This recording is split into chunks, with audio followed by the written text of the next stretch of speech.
you look at Buy with Prime, you look at the DSP, you look at some of the stuff they're doing in the sponsored ads program, constantly adding features, making it easier for folks to get good data. You got to think that that is going to be one of the legs of the stool moving forward, that ad revenue. And you don't need seller revenue. It's like they're just a little greedy right now. And I talk about that a lot. That's probably a little unfair to say that they're greedy, but they're fucking greedy, right? Like pull back on the seller fee and double down on the ad revenue and you'll make all that money back up. I don't disagree with you.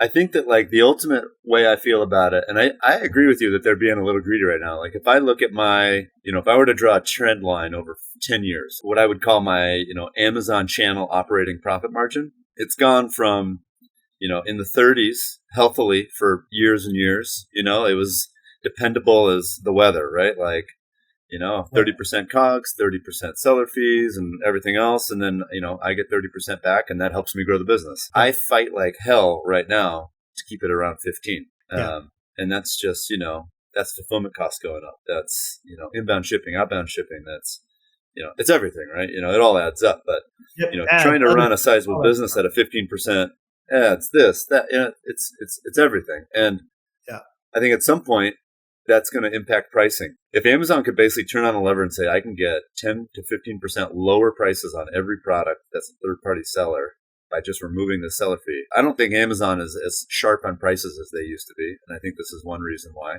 because a lot of sellers' profits are going to ads and rev share, and something's going to have to give at some point.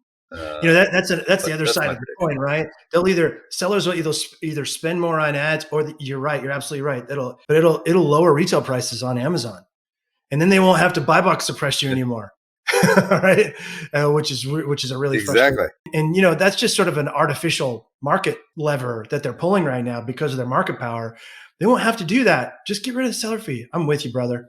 I'm with you. Let's get the pick. Let's pick it in the glass balls building day one and say, look, get rid of seller fees. Let's start the movement. All right, I'm with you. I'm right there with you. I live a mile away. I'll start. Let me know when you're in Seattle next. I love it. How much of this do you think is, Andy just sort of rethinking things, and how much of it is, wow, Shopify gained a lot of GMV in a short period of time. Their growth line was very strong.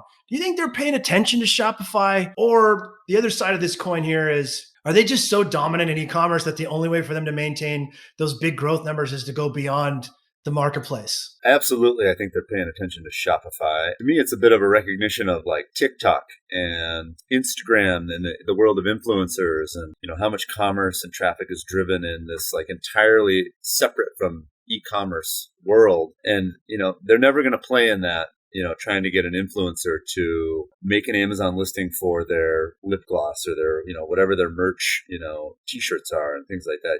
Like that's just not an Amazon play.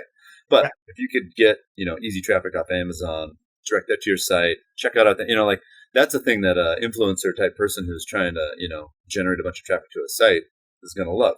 That's an easy model for them. So I think they're going to have to evolve this whole model to accommodate a very diverse world of e-commerce that's coming.